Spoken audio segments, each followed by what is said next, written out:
नमस्कार दोस्तों, छठी मैया की जय। हमारे बिहार में ही नहीं, अब तो पूरे विश्व में छठी माता की कृपा से किया जाने वाला ये पर्व प्रसिद्ध है।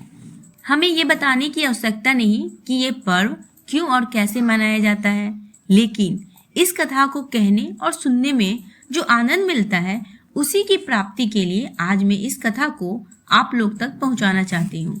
तो कृपया कर आप इस कथा को पूरा सुने और अच्छी लगे तो चैनल को सब्सक्राइब करें, लाइक करें और जो नीचे बेल आइकन को दबाना ना भूलें, जिससे हमारा नोटिफिकेशन यानी मैंने जो कथा कही सबसे पहले आपके पास जाए। 4 दिनों तक चलने वाला महापर्व हमारी जिंदगी में खुशहाली भर जाता है। मन्नतों को पूरा करने वाला ये पर्व कितनी खुशियां लेकर आता है, इसका बखान तो हम नहीं कर सकते, पर एक साल इस पर्व का इंतजार जरूर करते हैं। तो आइए खाली झोली भरने वाली छठ माता की महिमा और कथा सुने। छठी मैया की जय।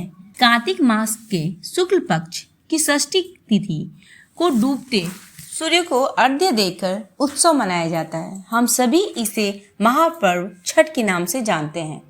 वैसे तो छठ की शुरुआत चतुर्थी से ही नहाय खाए का परंपरा के साथ हो जाती है और फिर खरना, उषा अर्घ्य और संध्या अर्घ्य के साथ यह त्यौहार अब पूरे देश में धूमधाम से मनाया जाता है। भगवान सूर्य की आराधना पूरी लगन और निष्ठा के साथ की जाती है और छठी मैया का यह पर्व पूरी श्रद्धा के साथ मनाया जाता है। मान्यता है कि इस व्रत को करने से आपकी संतान सुखी रहती है और उसे दीर्घायु प्राप्ति होती है। वही छठी मैया निसंतान लोगों को भी खाली झोली भर देती है। आइए जानते हैं कौन है यह छठी मैया और क्या है इनसे जुड़ी पौराणिक कथा। पौराणिक ग्रंथों के अनुसार भगवान ब्रह्मा की मानस पुत्री और सूर्य देव की बहन षष्ठी मैया, इस व्रत में षष्ठी मैया का पूजन किया जाता है, इसलिए इस छठ व्रत के नाम से जाना जाता है। पुराणों के अनुसार ब्रह्मा जी की सृष्टि रचने के लिए स्वयं को 2 भागों में बांट दिया था, जिसमें दाहिने भाग में पुरुष और बाएं भाग में प्राकृतिक का रूप सामने आया। सृष्टि की अधिष्ठात्री प्रकृति देवी के एक अंश को देवसेना के नाम से भी जाना जाता है। प्रकृति का छठा अंश होने के कारण इस देवी माँ का एक प्रचलित नाम षष्ठी है, जिसे छठी मैया के नाम से भी जाना जाता है। पुराणों के मुताबिक राजा प्रियवंद की काफी समय से कोई संतान नहीं थी। तब महर्षि कश्यप ने पुत्र की प्राप्ति के लिए यज्ञ कराकर प्रियवंद की पत्नी मालिनी को यज्ञ आहुति के लिए बनी को खाने को कहा।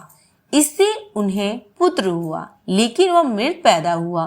प्रियवंद पुत्र को लेकर शमशान गए और पुत्र वियोग में प्राण त्यागने लगे। उसी वक्त भगवान ने मानस पुत्री देवसेना प्रकट हुई। उन्होंने कहा, सृष्टि की मूल प्रवृत्ति के छठे अंश से उत्पन्न होने के कारण मैं षष्ठी कहलाती हूँ। राजन, तुम मेरी पूजा करो और इसके लिए दूसरों को भी प्रेरित करो। राजा ने पुत्र इच्छा से देवी षष्ठी का व्रत किया और उन्हें पुत्र रत्न प्राप्ति हुई। यह पूजा कार्तिक शुक्ल षष्ठी को ही होती है। अब से छठ का त्यौहार के रूप में मनाने और व्रत करने की परंपरा चल पड़ी। अवध में राजा राम और उनकी पत्नी माता सीता ने भी छठ व्रत किया था। लंका पर विजय पाने के बाद राम राज्य की स्थापना के दिन कार्तिक शुक्ल षष्ठी को भगवान राम और सीता माता ने उपवास किया और सूर्यदेव की पूजा की। सप्तमी और सूर्योदय के वक्त फिर से अनुष्ठान कर सूर्योदय आशीर्वाद प्राप्त किया था। वही परंपरा अब चली आ रही है। प्राचीन काल से यह भी मान्यता चली आ रही है कि महाभारत काल में सूर्यपुत्र कर्ण ने छठ की पूजा की थी।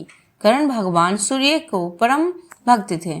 वह प्रतिदिन घंटों कमर तक पानी में खड़े होकर सूर्य को अर्घ्य देते थे।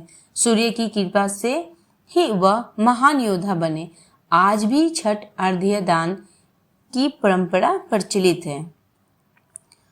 पौराणिक कथाओं में बताया गया है कि छठ का व्रत करने के प्रताप से पांडवों को उनका खोया हुआ राजपाट फिर से प्राप्त हो गया था।